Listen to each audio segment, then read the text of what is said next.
تجارت اسلام کا ایک بڑا حصہ ہے، بلکہ یوں سمجھ لیں کہ حدیث پاک میں ہے نماز کے بعد سب سے افضل عمل حلال رزق کی تلاش کرنا۔ نماز اہم العبادات ہے، افضل العبادات ہے، اور قرآن پاک میں بھی اللہ تعالیٰ سورۃ الجمعہ میں یوں فرماتا ہے فَإِذَا قُضِيَتِ الصَّلَاةُ فَانتَشِرُوا فِي الْأَرْضِ، جب نماز ہو جائے تو زمین میں پھیل جاؤ، اپنی روزی تلاش کرو۔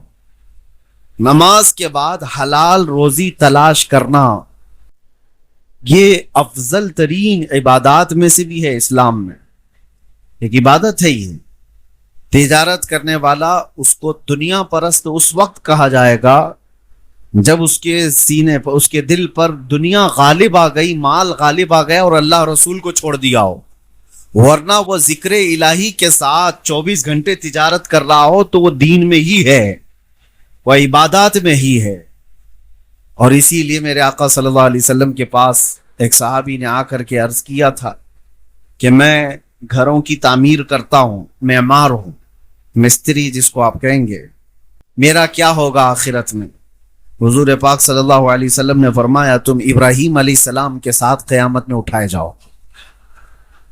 اور ایک صحابی نے کہا میں درزی ہوں، کپڑے سلتا ہوں، تو ان کے متعلق کہا رسول پاک صلی اللہ علیہ وسلم نے تم حضرت ادریس علیہ السلام کے ساتھ اٹھائے جاؤ۔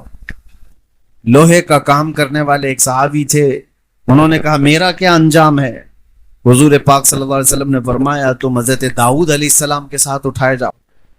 ایک صحابی نے کہا یا رسول اللہ صلی اللہ علیہ وسلم میں تجارت کرتا ہوں، میں مال کی تجارت کرتا ہوں۔ حضور نے فرمایا اگر دو چیزیں تو قائم رکھتا ہے زندگی میں، سچ بولنا اور جھوٹی قسم نہ کھانا، تو قیامت کے دن میرے ساتھ اٹھایا جائے۔ یہ ہر تاجر کے لیے یہ دو چیزیں میرے مصطفیٰ نے بیان فرمائی، باقی سب کے لیے ہے اس نبی کے ساتھ اٹھایا جائے گا، اس نبی کے ساتھ اٹھایا جائے گا، لیکن تاجر اللہ کے رسول کے ساتھ اٹھایا جائے گا، میرے آقا محمد مصطفیٰ صلی اللہ علیہ وسلم کے ساتھ اٹھایا جائے گا، لیکن اس کے لیے دو شرطیں ہیں، اور وہ دو شرطوں میں اکثر لوگ پھسل جاتے ہیں۔ ایک، جھوٹ بول کر تجارت نہ کرے، کسی سے وعدہ خلافی نہ کرے، اور اپنے مال کو بیچنے میں قسم نہ کھائے۔ جیسے سارے اکثر لوگوں کا ایک طریقہ یہ بنا ہوا ہے کہ قسم کھا کر کے اپنے مال کو پکا کر دکھانے کے لیے اور مضبوط کرنے کے لیے اللہ کی قسمیں کھاتے ہیں۔ اللہ کی قسم یہ مجھ کو اتنے میں پڑا ہی نہیں ہے، یہ اتنے کا مجھے پرورتا ہی نہیں ہے، فلاں فلاں، یہ جو جملے تاجروں کے اندر مشہور ہیں۔ ہاں اگر ان چیزوں سے وہ بچ گیا، اور ایک خاص بات میں آپ کو بتاؤں کہ حضور پاک صلی اللہ علیہ وسلم نے فرمایا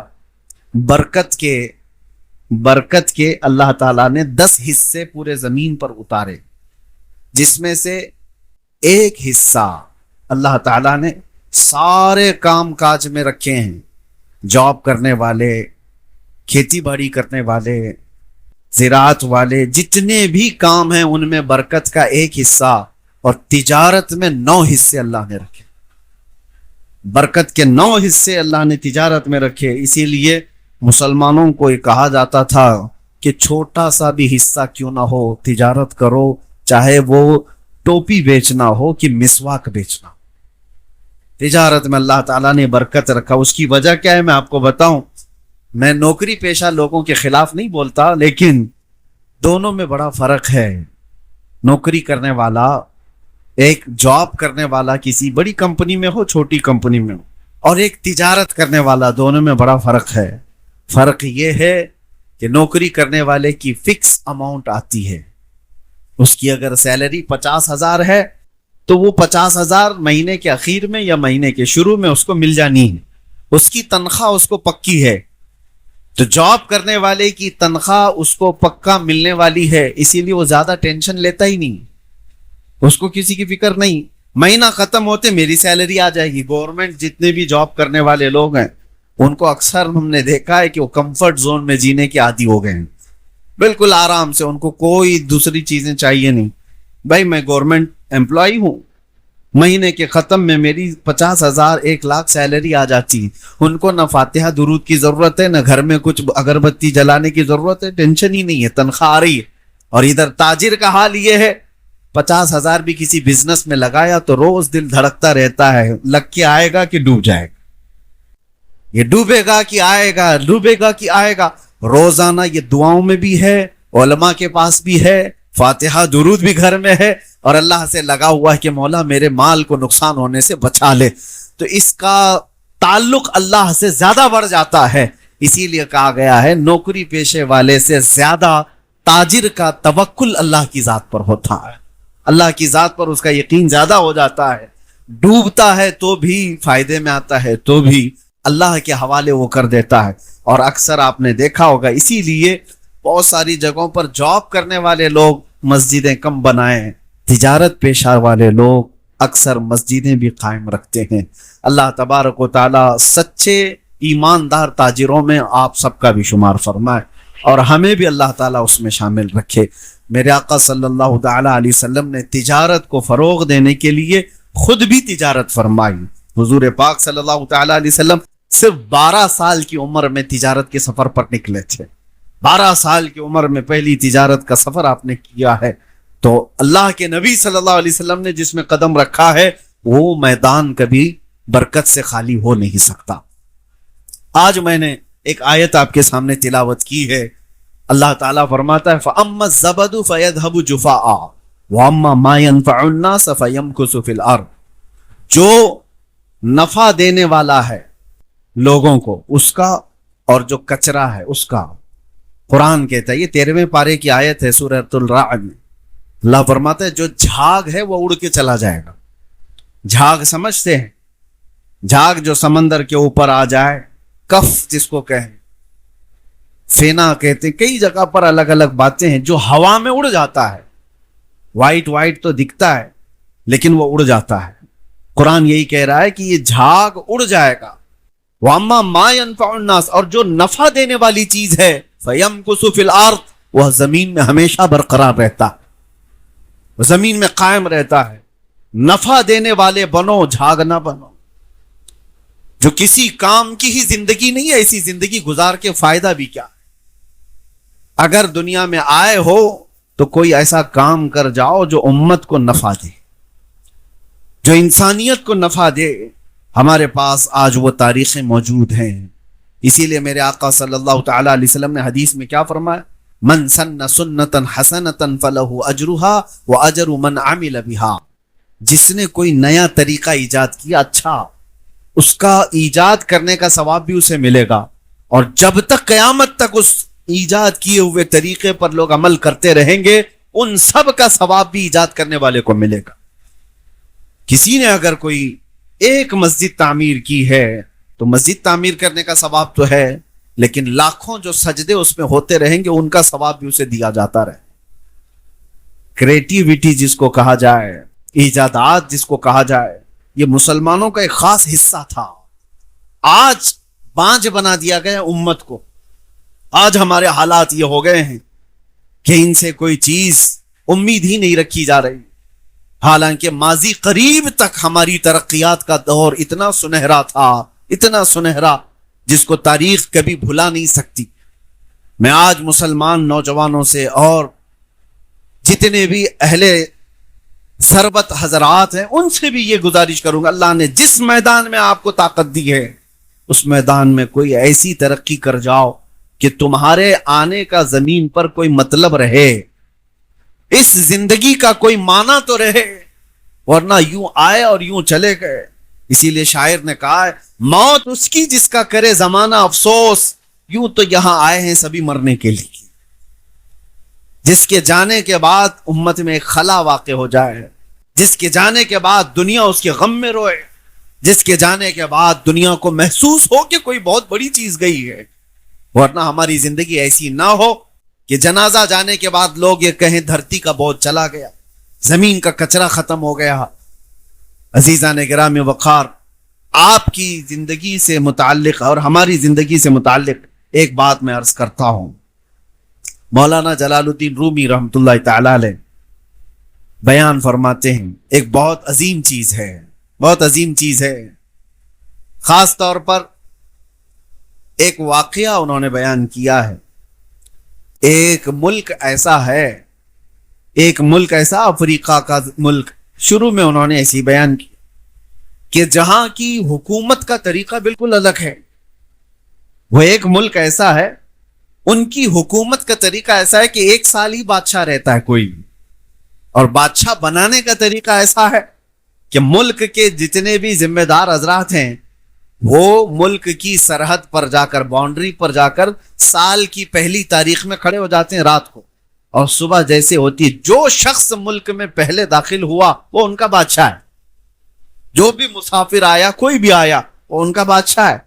لیکن اس بادشاہ کو پہلے بتا دیتے ہیں کہ آپ ہمارے بادشاہ ہو، آپ کو ہم تخت پر بٹھائیں گے، تاج پہنائیں گے، ساری اختیارات آپ کو دیں گے، لیکن سال گزر جائے گا پورا تو آپ کو اٹھا کر لے جا کر ایک جنگل میں چھوڑ دیں گے.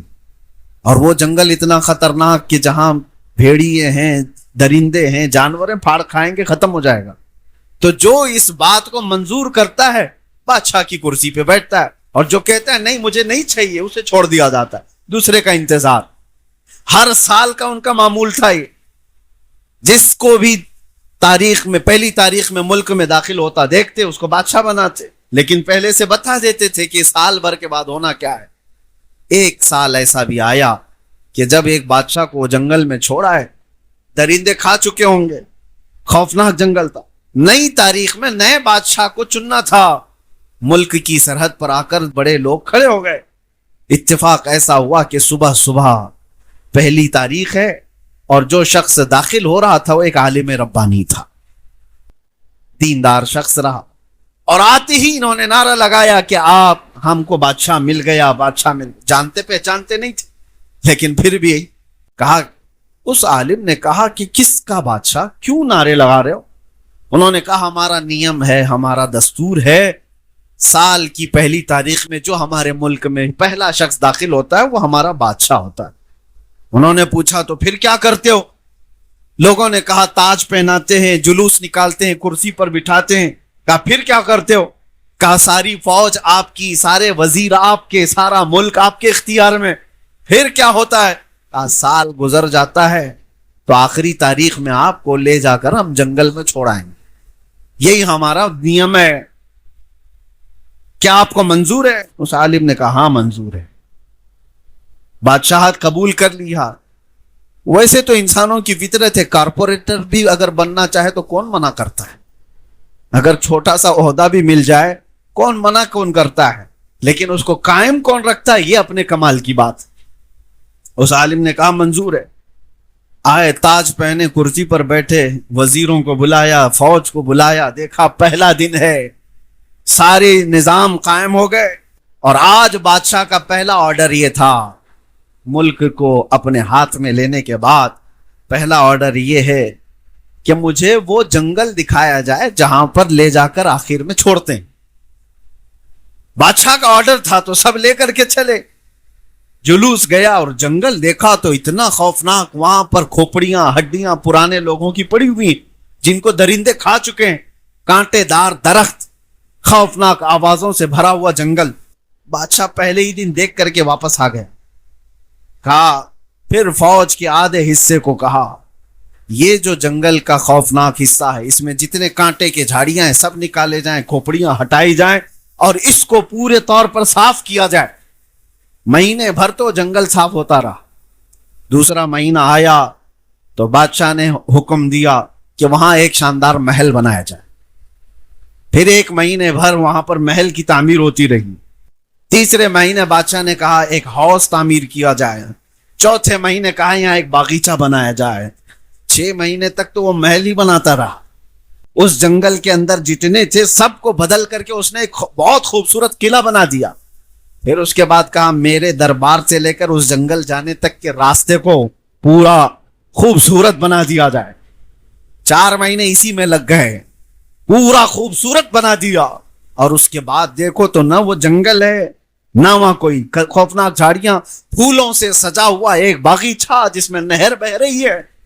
خوبصورت ترین حصہ اس نے بنا دیا. اور ابھی سال کو ختم ہونے میں دن باقی تھے. اب گن رہا ہے کب ختم ہوگا کہ یہ لوگ لے جا کے چھوڑیں. جب سال ختم ہو ایک ایک دن گنتا ہوا گزار رہا ہے، گننے میں دن گزر نہیں رہے. بہرحال جیسی دن ختم ہوئے جلدی سے بادشاہ نے سب کو بلایا، میرا سال ختم ہو گیا، مجھے لے جاؤ، جہاں چھوڑتے تھے وہاں چھوڑاؤ.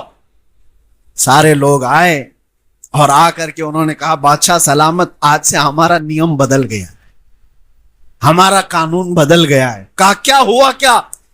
کہا نہیں، 1 سال کے بعد جو ہم جنگل میں چھوڑ آتے تھے سب نے یہ طے کر لیا کہ اب ہمیشہ کے بادشاہ آپ ہی ہو، اب آپ ہی ہو. کہا ایسا کیوں بدل لیا، ایسا کیوں تم نے قانون بدل لیا؟ کہا اب تک ہم نے دیکھا جو بھی بادشاہ تھا وہ بیوقوف تھا، صرف اپنے مزے میں جیتا تھا. یہ پہلا بادشاہ ہم نے دیکھا جو بعد میں جانے والی منزل کی تیاری ابھی سے کر رہا تھا. عقل مند جو بادشاہ ہے ہم نے دیکھ لیا، جو آخرت کی تیاری کر رہا ہے وہی حقیقت میں ہمارا بادشاہ ہے. مولانا جلال الدین رومی یہ واقعہ بیان کر کے کہتے ہیں، اے پڑھنے والے، یہ کوئی ملک کا قانون نہیں ہے، یہ پوری دنیا کا قانون ہے. دنیا میں جب تم آتے ہو تو ہر کوئی تمہیں بادشاہ بنا دیتا ہے. جب تم پیدا ہو کر کے اس دنیا میں آئے تھے تمہیں اٹھانے والے، تمہاری تعریف کرنے والے، تمہارے آس پاس گھومنے والے سب موجود ہیں، لیکن زندگی کے ختم ہوتے ہی تمہیں جس قبرستان میں چھوڑ آیا جاتا ہے وہ وہی ہڈیوں اور کھوپڑیوں والی جگہ ہے جہاں تمہیں چھوڑ دیا جاتا ہے. لیکن اگر تم یہاں رہتے ہوئے جہاں جانا ہے اس کو پہلے سے تیار کر لیا تو یہ تمہیں چھوڑ تو دیں گے، لیکن 800 سال گزر جانے کے بعد بھی غریب نواز کی جیسا تمہاری بارگاہ میں بھی خدمت انجام دے چلے. 800 سال گزر گئے سلطان الاولیاء غریب نواز کو، ان کی بادشاہت ختم نہیں ہوئی، اس لیے کہ وہ ہمیشہ کا بادشاہ بنا لیا گیا. زندگی میں رہ کر کے انہوں نے آخرت کی تیاریاں کی ہیں. یہی میں کہنا چاہتا ہوں میرے عزیزو، نفع دینے والے اور اس دنیا میں آ کر کے جینے کا کوئی مقصد بنانے والے وہی اس زمین پر قائم رہتے. باقی سارے کچرے، قبرستان میں جاؤ تو تختیاں بھی بجھ گئی ہوں گی، قبروں کے پتہ بھی نہیں حالات، کون گیا کتنے سال پرانا ہے. لیکن کچھ قبریں ایسی ہیں جو صرف دفن نہیں ہوئی ہیں، ہمارے سینوں پر حکومت کر رہی. وہ قبریں ہیں. ایک انگریز مورخ آیا تھا ہندوستان، اس سے واپس جانے کے بعد پوچھا گیا ہندوستان کا سب سے بڑا عجوبہ کیا دیکھا؟ اس نے کہا تاج محل تو 7 عجوبوں میں گنا جاتا ہے، لیکن تاج محل سے زیادہ عجوبے کی بات میں نے اجمیر میں دیکھا. اس لیے کہ ایک قبر ہے اور لاکھوں مسلمانوں پر حکومت کر رہی ہے. میرے عزیزو، یہ وہ لوگ ہیں جو دنیا میں رہ کر کے نفع پہنچاتے رہے اور ان کی زندگیاں ختم نہیں ہوتی، ان کی زندگیاں اللہ تبارک و تعالیٰ قائم رکھتا ہے.